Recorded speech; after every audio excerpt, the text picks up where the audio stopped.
Olá, é uma satisfação poder apresentar mais um trabalho na Conferência Brasileira sobre Problema de Energia Elétrica, edição 2021.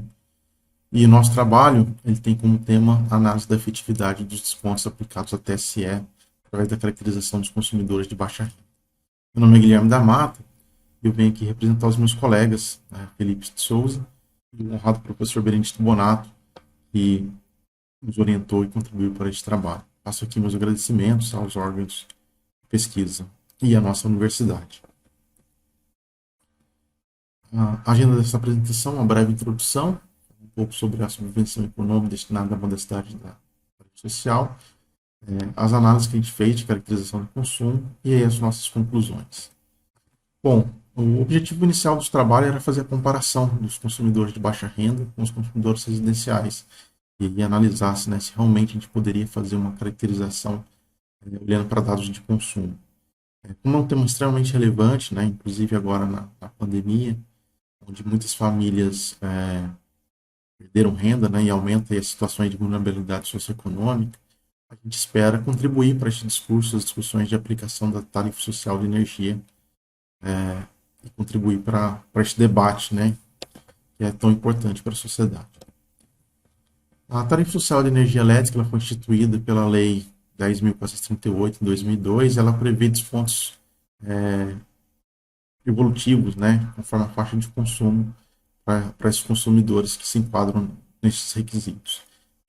Existe uma série de requisitos para pessoas se beneficiadas da tarifa social e elas têm que estar inscritas no cadastro único ou serem pessoas que têm idosos que recebam ou pessoas que recebam BPC. Então existe uma série de critérios para que possa ser incluído no programa. E a gente tem faixas de consumos, Então, de 0 a 30, a gente tem aí um desconto de 65% na tarifa, de 31 a 140, chegando ao máximo de 221. E para famílias quilombolas e indígenas, a gente tem uma faixa de gratuidade aí de 0 a 50 kWh mês, e aí tem um desconto de 100% na tarifa. É importante a gente entender, quando a gente fala da tarifa social de energia, a cota de desenvolvimento energético, CDE, que é o fundo que tem como objetivo custear essas diversas políticas públicas. Eu destaco aí a universalização, um programa de luz para todos, e as concessões de descontos, não só de baixa renda, mas os descontos também relacionados a rural, irrigante, serviço público de água e esgoto, como também fontes incentivadas. É importante a gente entender e conhecer as rúbricas que fazem parte aí do orçamento da CDE. Neste caso que eu trouxe uma visão de 2013 até 2020, sendo que 2020 ainda era orçamento. E aqui a gente tem um debate que é importante até para a desoneração tarifária. De um lado, a gente tem as entidades que se beneficiam disso e tentam manter as políticas públicas. Do outro lado, a gente tem a sociedade e os consumidores que têm um debate para a reestruturação desses gastos e desoneração da tarifa. Chama atenção aqui para a tarifa social de baixa renda, que teve aí uma evolução de 21% durante esses anos, enquanto que para descontos tarifários da distribuição teve um aumento aí de quase 90% nesse período. Aqui um outro gráfico, a mesma informação, porém em forma de gráfico, para a gente visualizar essa evolução e aí esse aumento de 21% no caso da baixa renda, que é o nosso foco aqui. Para nossas análises, a gente utilizou duas fontes de dados principais, uma é a ABDGD, a base de dados geográfica das distribuidoras, que a gente obteve através de lei de acesso à informação, solicitando para a ANEEL, e a gente fez análise utilizando a base de 2019. Foram analisados aí aproximadamente quase 70 milhões de unidades consumidoras, essas duas classes. E também a base de indicadores da distribuição, que são os relatórios que tem de tarifa social de energia elétrica. Quem quiser conhecer um pouco mais sobre o ABDGD, está todo descrito no PRODIST, no módulo 10 especifica, e a gente utilizou basicamente as informações de consumo mensal, que tem lá o consumo anual, mês a mês, desses clientes. primeira análise que a gente fez foi uma análise quantitativa, né? A gente elencou para cada distribuidora, das 79 distribuidoras que a gente avaliou, quantidade de consumidores residencial, baixa renda e residencial. E fizemos a porcentagem disso, né? Aqui já tem um site muito importante, que a gente vê que as distribuidoras que estão localizadas no Norte e Nordeste têm índices aí maiores, né, da quantidade de consumidores de baixa renda, linkando aí, ou evidenciando, né, as diferenças socioeconômicas que existem no nosso país. Então a gente nota isso neste mapa, onde as distribuidoras do Nordeste têm um índice maior, né, deste número de consumidores, evidenciando também a necessidade de políticas mais regionalizadas, né, onde cada região vai ter uma situação distinta. Aqui a gente traz a visão, dos descontos e o consumo médio. Então, para o consumo residencial, a gente tem uma média de 163 kW, a média anual, enquanto para um consumo de baixa renda, de 121 kW, média anual. E um desconto médio de R$ 23,00 na tarifa, né, utilizando aqui, olhando para uma distribuidora equivalente Brasil. Quando a gente observa isso a nível Brasil, a gente observa que é bem diferenciado as faixas de consumo, e a gente poderia até elencar, fazer uma caracterização disso. Essa distinção é até importante para a gente depois fazer a definição de gratuidade, né? De forma que o consumidor de baixa renda tem que economizar mais energia para conseguir um desconto maior. Isso poderia afetar o seu bem-estar, né? Ele deixar de consumir para conseguir aquele desconto.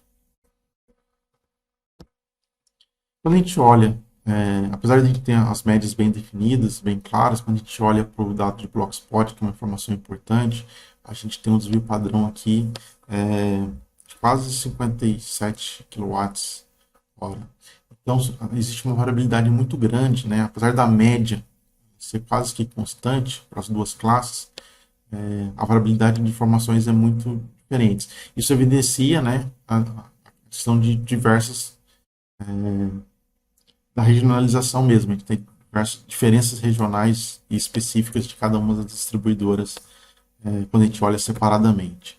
E é o que acontece aqui. Quando a gente começa a olhar separadamente para cada distribuidora, a gente começa a ver,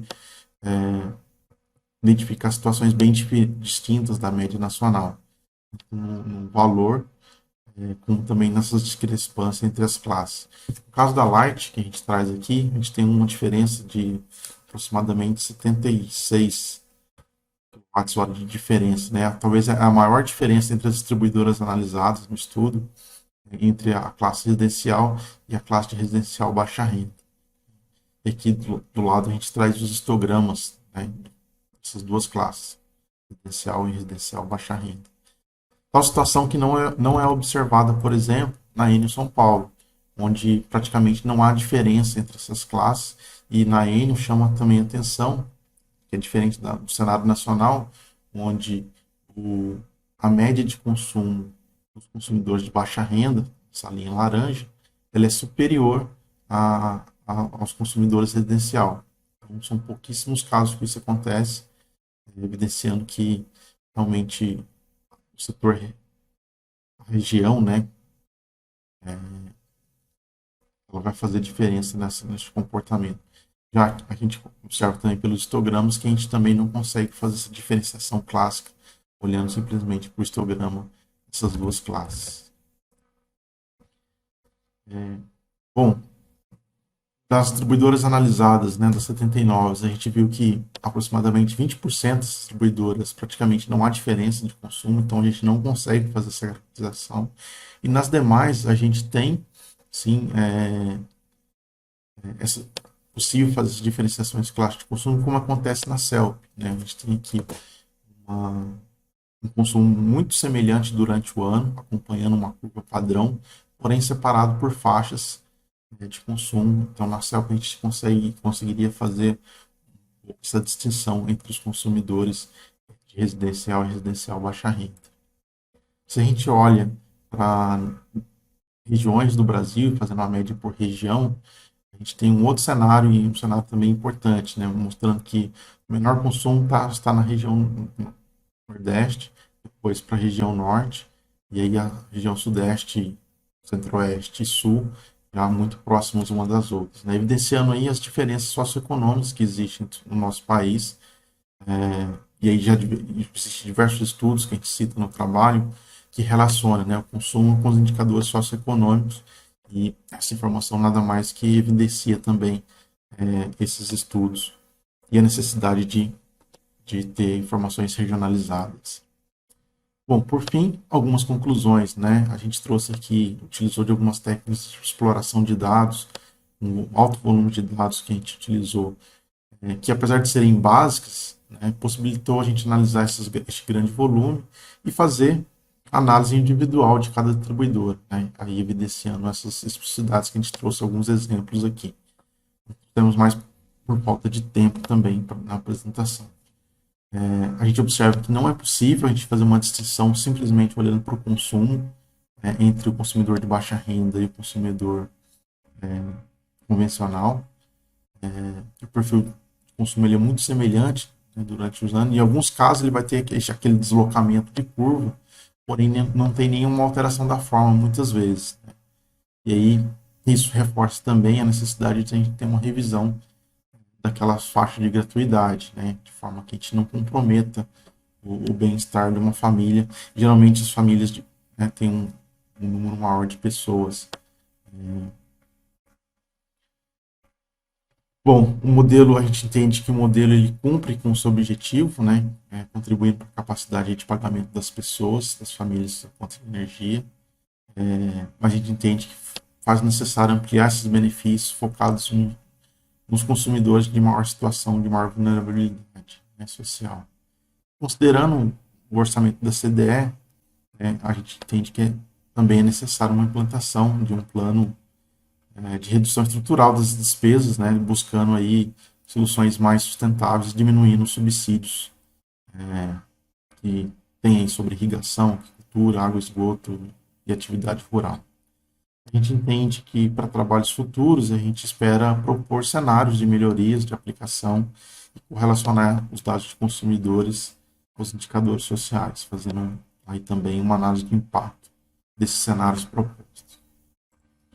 Eu agradeço a todos, né? Deixo aqui o meu e-mail caso tenha alguma dúvida e mais uma vez agradeço também aos órgãos de pesquisa e fomento e à nossa universidade. Muito obrigado.